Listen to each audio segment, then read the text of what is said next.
Jumping back into the show and into the second to last segment on today's episode, Jalen Hurts and the Philadelphia Eagles, probably one of the better teams, or the team that got the best in this offseason. Adding a guy like Saquon Barkley to your offense, just to the team in general, I think just boosts you tremendously in the expectations now people have for you, but also just in the expectations this team can have for itself. Last year, it obviously didn't end great.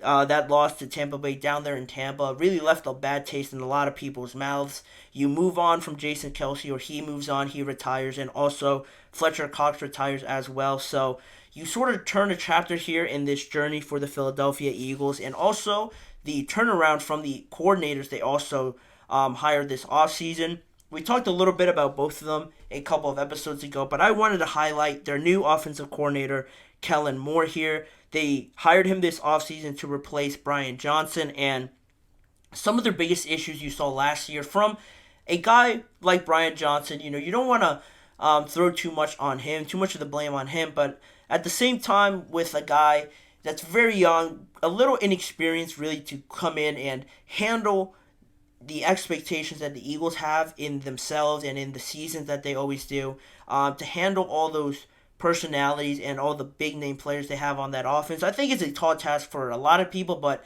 especially for a young coach to handle it all. I think that's sort of where the issues lied with this Philadelphia Eagles team. Some of their other bigger issues on the field were just being on the same page. It seemed like there was a lot of confusion on Jalen Hurts throwing it somewhere and a receiver running a different direction, or just not being on the same page there. A lot of false starts, not knowing the snap count and things of that nature. The red zone success rate was very alarming.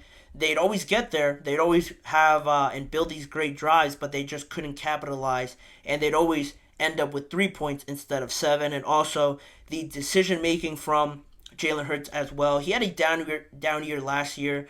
It wasn't his greatest showing, and that again could do with some of the coordinators maybe not being on the same page, or just not giving them enough options to make the right choice. Of course, it falls a lot on Jalen Hurts. You don't want to exclude him from taking any of the blame, but that goes almost hand in hand when you're drawing up game plans each and every week.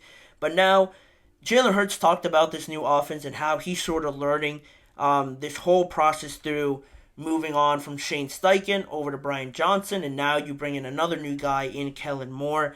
It's a lot to throw away, really, and soak up in the moment in the offseason. I guess Jalen Hurts has done it already twice now to feel a little bit more comfortable with it, but it is just a lot of new information to learn. And Jalen Hurts, on that topic, mentioned that right now it's been a lot of new inventory in the majority of it, probably 95% of it being new.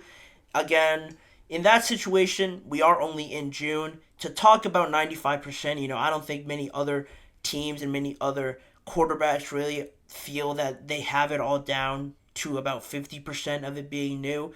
Most quarterbacks and offenses find themselves in a similar situation, but with Jalen Hurts, 95% of it being new, that is probably what you'd expect with a new offensive coordinator coming in. And maybe for some fans, that is something you would want, to just completely get away from that offense you saw in 2023 and start new. It is a lot to learn, but for Jalen Hurts, it does benefit him that he has done it already in the past. And also, with it being so brand new and that being the case, reports coming out so far from the OTAs and mandatory minicamp have the defense in a lot of favorable situations. It seems like the defense has been looking a lot smoother and having the upper hand so far in these practices for the Philadelphia Eagles in 7-on-7s and in 11-on-11s as well. It is odd just because I thought it would be the other way around. I really thought this offense was just not going to click right away, but because you have so much talent just coming out of everywhere, whenever you look at this offense, I thought the defense was going to struggle a little bit more because they also have a new coordinator, and the skill level, I think it's fair to say, isn't equal on both sides of the ball, but that's just me. In my estimation, I was pretty surprised to read that with some of the reports coming out of their practices, but again, we are only in June before anything really starts to be taken seriously. We are getting closer to the serious part, but for right now, the defense has the upper hand. And now, before a break until training camp, Hurts is really just believing that this won't be any different than last year, trying to learn this offense. He has done it before, and he expects to learn it, and he does feel pretty confident about his ability to succeed with this new offensive coordinator, as he put it in his own words. I think that's kind of a credit to, again, the lack of continuity with that, it being a thing where I kind of had to take all these new things and new voices and still go out there and be successful and efficient.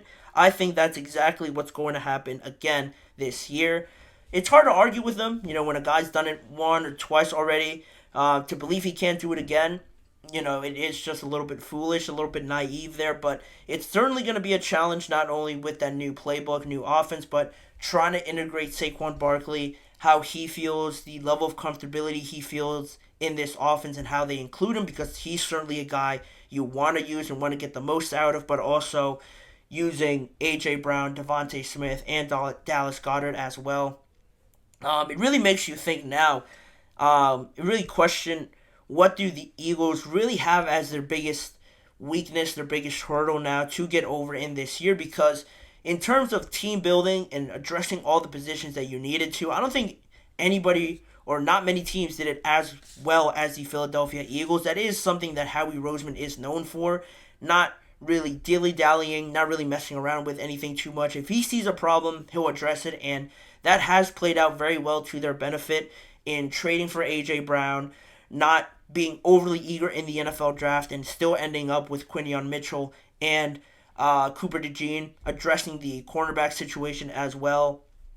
You have a linebacker issue, go out and sign Devin White, one of the better ones around the NFL. On the offensive line, a little bit tricky still. You have the pieces there, you have to see how they perform, but you aren't shorthanded there is what I'm trying to say. And then you want to get even better on offense, you bring in a guy like Saquon Barkley to really make that offense as full and as high-powered as you could possibly think of. And now, what is their biggest hurdle? Probably just learning the playbook, honestly, and getting Jalen Hurts to really become this leader, to transition and translate the new language over to the offense. Of course, they have to all do their part, but it is also really much a lot on Jalen Hurts' plate to go out and learn it once again, go out there and translate it out to his teammates, and that way it'll be a successful season for the Eagles. I truly believe that. It's hard for me to point out to any other weaknesses for them at this point. Certainly not too many on offense. If you really want to get specific and nitpicky a little bit, maybe the center to right guard dynamic, who's going to fill into those spots, but that isn't something to really worry about too much. They have Jordan Mailata, Lane Johnson in there, Landon Dickerson as well. Three of the better linemen at their positions in the NFL, so that's something really to not sweat about too much in my opinion. Defensively, maybe, but again, they address so many positions, and it's hard to think that it isn't just going to turn out again for them, especially now having a more experienced voice in there in Vic Fangio. I have a lot of confidence in them to get it done. And you look at just their competition, just playing in the NFC East, I think the team that solidified themselves and really 100% got better is the Washington Commanders, funny enough. Maybe they're not at the level, definitely not at the level of the Philadelphia Eagles, but they played them tough over the last few years, and I'm not saying they're going to really compete for them for this division, because even though they played them tough, the Eagles finished, I want to say, second or first in their division, and the Commanders probably finished third or last, so with a losing record. So it isn't something to really put too much stock into, but they, at the end of the day, got better. It is a work in progress with them, whereas the Cowboys, I don't think you could really say they got better. They hardly signed anybody, and then you look at the New York Giants as well. You're not getting better if you're giving up Saquon Barkley to a division rival in the Eagles. So the Eagles really have done a lot of good things in this offseason, and it just comes down to them really executing and learning this offense under Kellen Moore and trying to be as successful as they can. I have confidence in Jalen Hurts in doing so. He had a bad season last year, so I think he'll rebound this year, and the Eagles could be another prominent figure in the conference. You have the 49ers, the Packers, the Lions, all these teams competing in there. The Eagles fell short last year, so that was a shame to not see them go any further, but it's just going to raise the competition, and I think that's always good and an exciting thing for us fans to watch in and during the NFL season. But that is that segment. That is how the Eagles are shaping up for the 2024 year. We have one more segment to get to after this break. We're going to talk about the preseason schedule announcement and what games I'm looking forward to the most to sort of get me geared up for the start of the 2024 season. So don't go anywhere. We're going to be right back to talk about the preseason after this break.